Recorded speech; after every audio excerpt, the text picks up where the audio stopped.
Assalamualaikum warahmatullahi wabarakatuh. Saya Nelisnia dengan NIM 19 12 668 akan mempresentasikan tentang rancangan penciptaan karya seni rupa.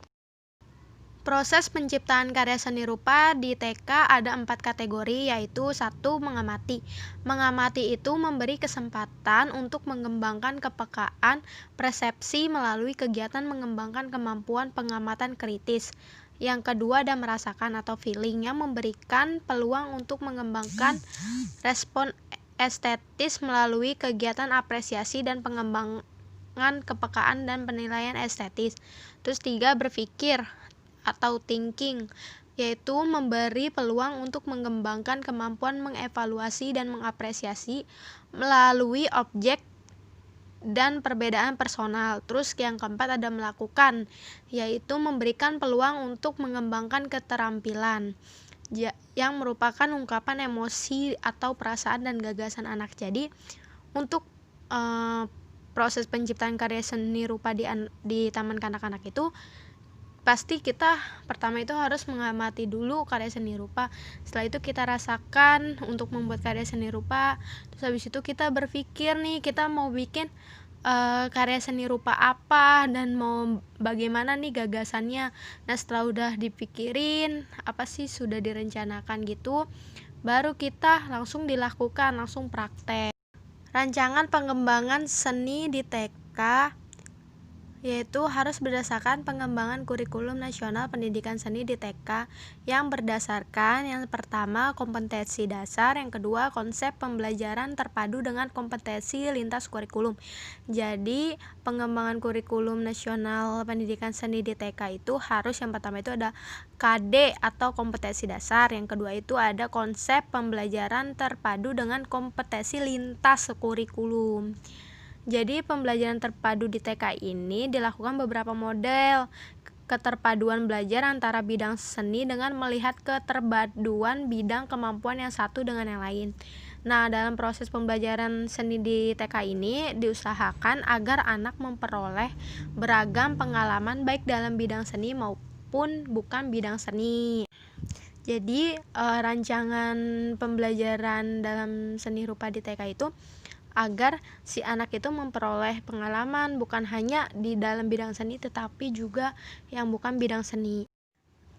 Nah, setelah sudah membuat rancangan, kita harus melakukan evaluasi untuk mengetahui apa kekurangan dan kelebihan dari hasil rancangan karya seni rupa kita. Nah, evaluasi pembelajaran karya seni itu meliputi ada aspek intelektual, perseptual, emosional, sosial, fisik, kreativitas, dan estetik. Nah, penilaian ini diperoleh dari catatan harian, wawancara dengan anak dan orang yang dekat dengan anak seperti orang tua, pengasuh, dan portofolio. Nah, laporannya itu berupa berbentuk uraian, kayak misalnya evaluasi karya seni. Misalnya hari ini Eno bikin seni rupa tentang membuat seni lukis gitu, misalnya melukis gambar gunung.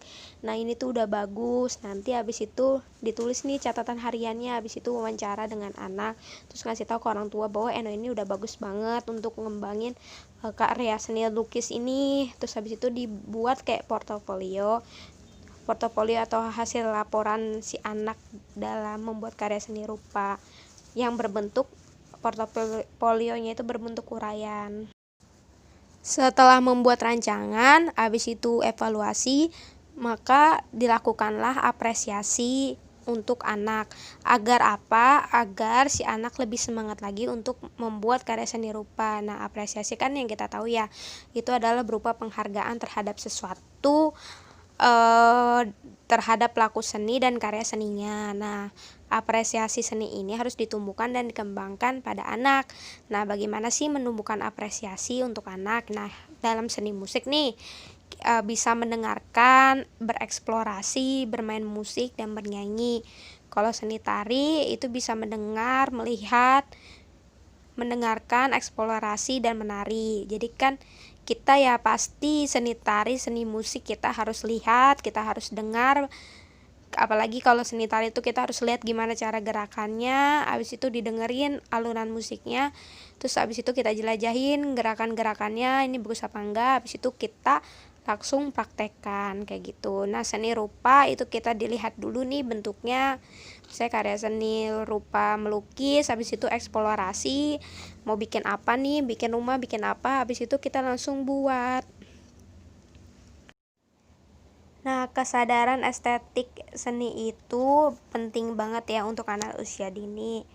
Karena melalui kesadaran estetik ini kita itu dapat menumbuhkan menumbuhkan muara pendidikan seni atau menumbuhkan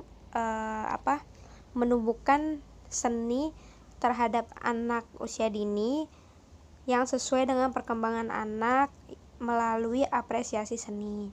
Nah, kesadaran estetika seni ini dipengaruhi oleh beberapa faktor. Ada faktor budaya, sosial, ekonomi, media massa, dan kemampuan berpikir fleksibel.